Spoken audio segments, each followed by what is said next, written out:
Ang pagpupuyat na paboritong gawin ng ilan ay lubhang mapanganib sa kalusugan.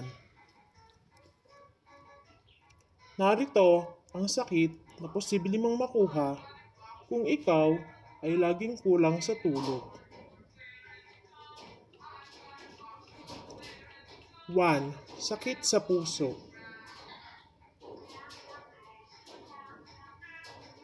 Ang madalas na pagpupuyat ay maaaring magdulot ng sakit sa puso.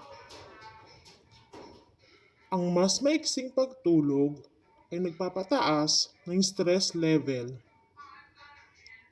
Ito ay nagdudulot ng alta presyon at diabetes. At minsan, kalaunan ay maaaring mauwi sa sakit sa puso dulot ng mga komplikasyon. Hypertension. Ang pagtulog ng mas mababa sa 6 na oras ay maaaring magpataas ng blood pressure o magpataas ng ating dugo. Tumutulong ang pagtulog upang isaayos ang stress hormones sa dugo. Kapag laging puyat, nawawalan ng kakayanan ang ating mga katawan na makontrol ang stress hormones. Ito ang nagdudulot ng mataas na presyon ng dugo sa tao. Ikatlo, apektado ang pag-iisip.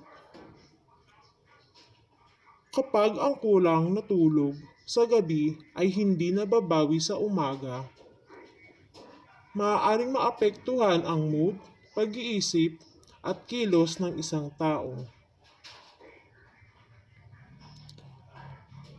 Madaling mairita, hindi makapag-isip ng maayos, at kung minsan nakakalimutan ang ibang mga bagay dahil sa sobrang antok o kulang na tulog. Apektado rin ang mga gawain sa trabaho o paaralan dahil sa puyat. 4. Pagbigat ng timbang.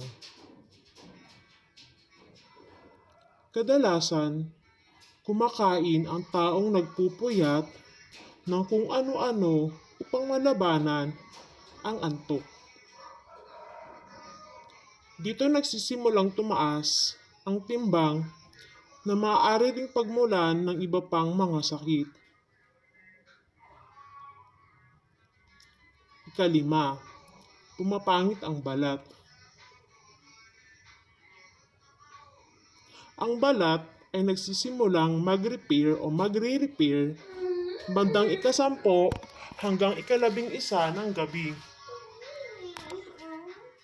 Ang madalas na pagpupuyat ay maaaring pagmulan ng tigyawat at nanunuyong balat. Ang taong kulang sa tulog ay humihina ang immune system.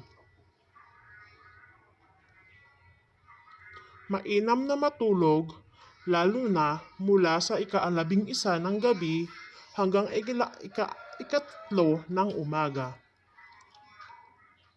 Dahil sa ganitong mga oras, ang self-repair at self-maintenance ng ating katawan, ang tamang haba ng pagtulog ay nakadepende sa edad ng tao. Kapag edad 65 pataas, 7 hanggang 8 oras ang kailangan na tulog. Kung edad 18 hanggang 64, 7 hanggang 9 na oras. Kapag edad 14 at 17, 8 hanggang 10 oras na tulog ang ating kailangan. Kapag 6 at 13 naman, dapat matulog ng 9 hanggang 11 oras. Kung edad 3-5 naman po, 10 hanggang 13 oras ay sapat na. Kapag edad 1 at 2, 11 hanggang 14 na oras ang kailangan.